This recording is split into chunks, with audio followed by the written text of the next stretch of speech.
Sa NCAA naman mga kapatid, natigil ang laban sa pagitan ng Lyceum of the Philippines at Arellano University matapos ang disgrasya sa PhilOil Center sa San Juan.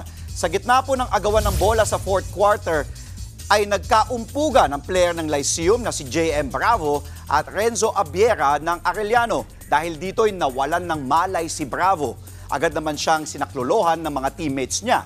Sa ospital na nagkamalay si Bravo, pero kahit nakakapagsalita na, ay kailangan pa rin ng basketballista na sumailalim sa pagsusuri. Posible rin pagpahingayin muna ng 2 laro si Bravo. Bago ang insidente sa court ay nagtamo na ng injury sa kanyang gulugod si Bravo at di dapat maglalaro ngayong season.